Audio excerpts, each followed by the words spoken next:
Hey, what is up, mortals? It is Scythe here with a new video for you guys. Welcome to part 1 of What If Deku Was Taskmaster? I just wanted to greet you guys by saying sit back and relax. You're in for a treat. So, we begin. Our story opens on a rainy evening as a pro hero named Gunhead opens the curtains of a window in his soon-to-be new agency, with a rather gloomy pout on his face. I guess this is one way to spend my day off. The man was young and with an impressive physique. He recently stopped working as a sidekick and bought out a dojo from an old martial artist he used to train with in his younger years. The older man had decided to retire, and Gunhead chose to use the location that felt like a second home to him.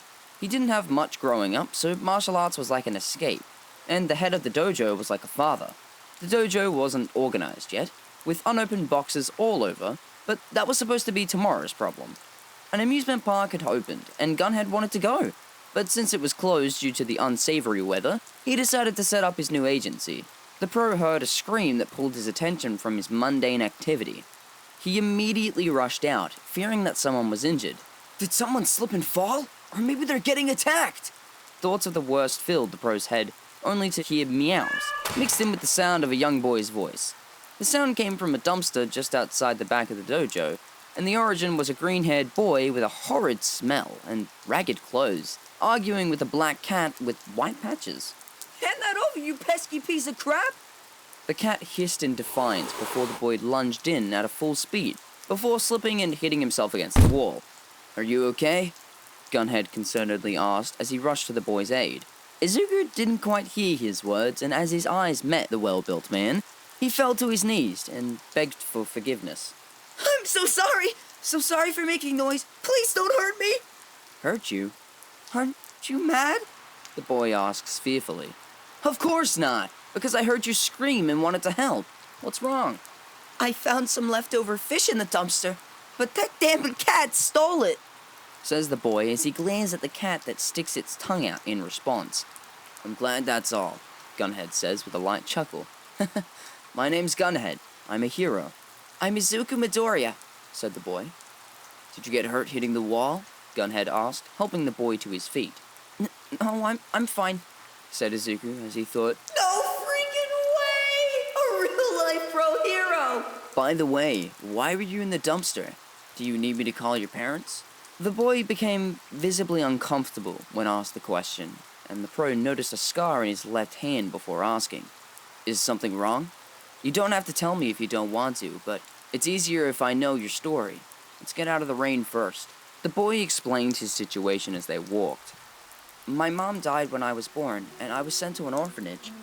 The people there are monsters, and I couldn't take any more of them, so I ran away. As he spoke, he rubbed the scar. Gunhead picked up on this and asked, What did they do to you? Izuku elaborated that they would constantly yell at him and the other children and give them brutal punishments for the slightest of things. So that's where that scar came from? I used to wet the bed a lot, so one of the older ladies always would get a stick with thorns and hit me with it. Gunhead was appalled that children were enduring such treatment, but didn't ask further questions, as he could tell from Izuku's face that this was a sensitive issue for him. I've heard enough. I won't push you to talk about any more than you have to. How about later I take you to the police, so those people get what they deserve? Won't they hurt me if they found out I got them in trouble? Don't worry, the police won't let anyone know it was you, and even if they tried to make trouble for you. Gunhead paused as he rushed to one of his punching bags and laid several strong blows into it. They're the ones who should be worried, not you. Whoa! Izuku exclaimed, amazed by the hero's quick and powerful movements. Hey, could you teach me to do that? Well, please, pretty please. Izuku continued to plead with the hero until he finally cracked. Okay, but I have to finish organizing and cleaning first, so... I'll do it with you! Exclaimed the boy as he cut the hero off. That's not... He was cut off one more, this time by the growl of Izuku's stomach. Gunhead asked with concern as he knelt to meet the boy. Do you have anywhere to go? Any relatives? No, I don't have anyone. Okay then, how would you like to stay with me? I have a free room in my apartment, so... You mean it? You really, really mean it? Izuku said, getting a little too close to Gunhead's face. Yeah, sure, just step back a little. Thanks so much, the boy said with his arms wrapped tightly around the hero's neck. No problem, the pro said while hugging the boy. Oh, I just thought of what I can do to thank you. Thank? There's no need. You're cleaning this place up, right? Yeah, but you don't. I'm gonna help you organize this place the best I can, exclaimed Izuku as he ran off. That's not whatever. Guess there's no fighting it. Over the following weeks, Izuku, who was 6 years old, would help Gunhead get the orphanage closed, and the people running it were sent to prison, as the children there were sent to orphanages with people in charge who were far more caring. Izuku, however, did not want a new place because he had taken a liking to living with Gunhead, and the same applied to the pro hero, who would go on to officially adopt him down the line and help him get into school.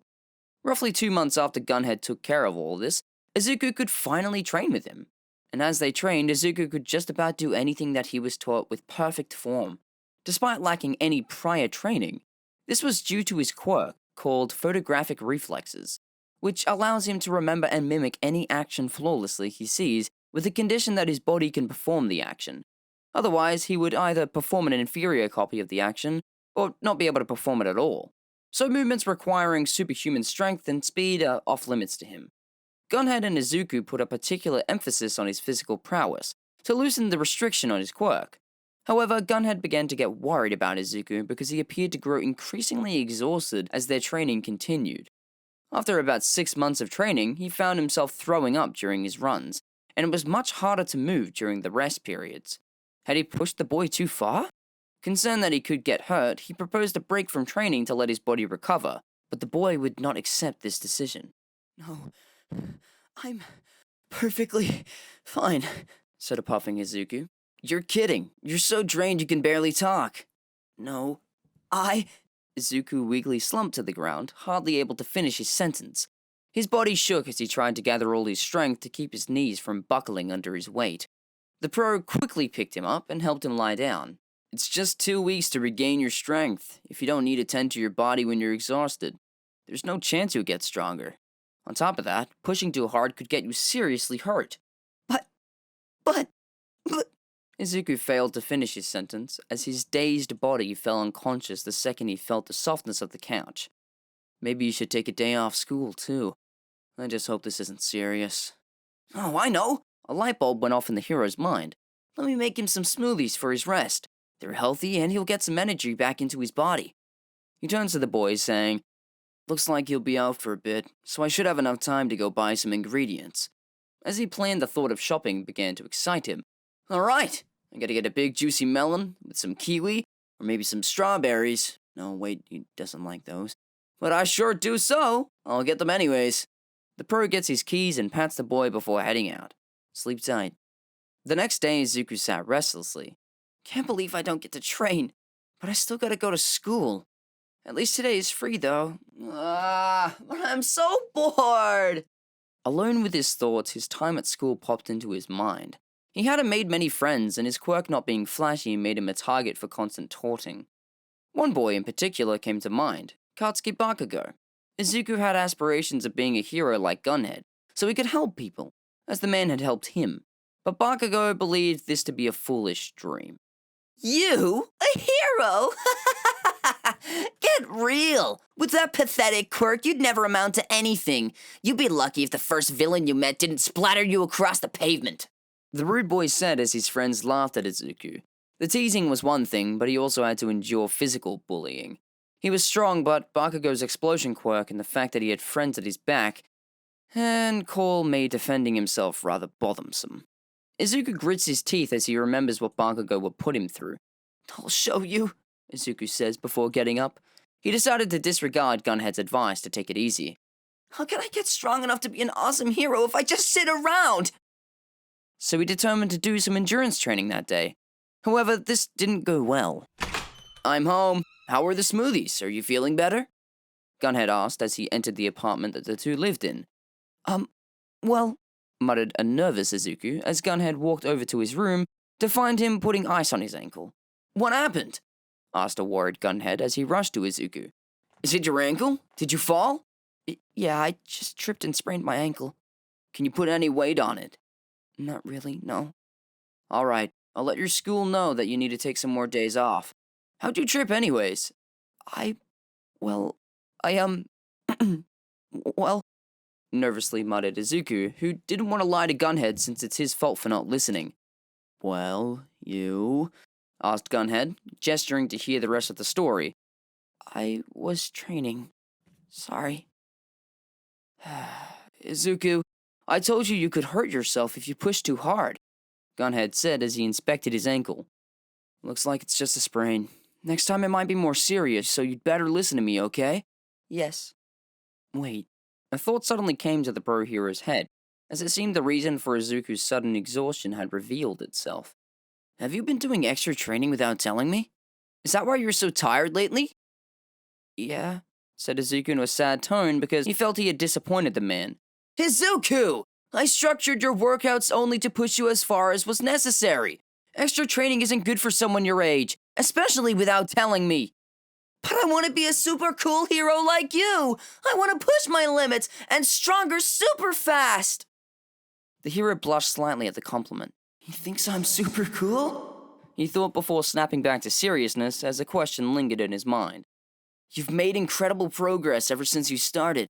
Where's this sudden need to push yourself this much come from? Well, Izuku said with his head hung low. Everyone makes fun of me at school because they think my quirk is boring. They say I'll never make it as a hero. He clenched his fist tightly, raised his head, and said, I want to get strong and show them how awesome of a hero I can be! Gunhead simply put his hand on Izuku's head and smiled while he asked, So you're gonna be a good hero, even if you're tired, even if you're too tired to stand? Well, no. How about if you hurt yourself so badly that you can't fight anymore? Are you gonna be able to beat bad guys? No, but... Izuku, you're strong. There's no doubt about it. Don't let anyone tell you otherwise. Just focus on growing stronger at a steady pace and promise that you'll be a great hero. But they make fun of you too. They think you're lame and also pick on me. I want to show them how effective your training is so that... Let them say what they want. Do you think I'm lame? No, of course not! Great. And I know I'm not either. And that thug whose jaw I probably broke today knows that I'm not lame either, the man said with a wink. The two let off a cheerful laugh before he continued to speak. I'm used to getting made fun of. Heroes are public figures, so there's always going to be people who ridicule us. But we move past it and keep doing what we're supposed to do, which is to save people. I guess you're right. And if you want to do extra workouts, just let me know, so we can make sure that we don't push you too hard. Oh, and if people are picking on you too much, I can speed up our self-defense lessons a bit. Alright, but remember not to go overboard. It's just self-defense. Yes, sir! Gunhead made his way to the door as he prepared to make dinner and turned to say, Please, make sure to rest up this time, okay? You got it! The boy said as he gave a thumbs up to the man. The following 2 weeks would go by in a flash as the boy would eagerly await to return to total health and continue his training. Thank you all for indulging yourselves in all this information thus far. I hope you enjoyed it. Now, there are a few more things that I'd like to go over before the video ends. Firstly, if you're in the mood for some great storytelling, We the Celestials have you covered. Our We the Celestials, My Hero Academia, and Naruto What If channels retell the story of their namesake anime with a twist. Check it out if you're interested. Secondly, on behalf of We the Celestials, I'd like to thank everyone involved in the production of today's excellent content. Their details can be found in the description below. And lastly, if you're interested in what we do here at We the Celestials, then I'd like to extend you an invitation to join the team. The only caveat is that we only accept members from 16 years older to join our crew. You can sign up for whichever category fulfills your interest by joining the recruitment Discord using the link in the description below. We're always looking for members to join us. Well, that's it from us for today's video, so thank you all so much for watching and have a divine day.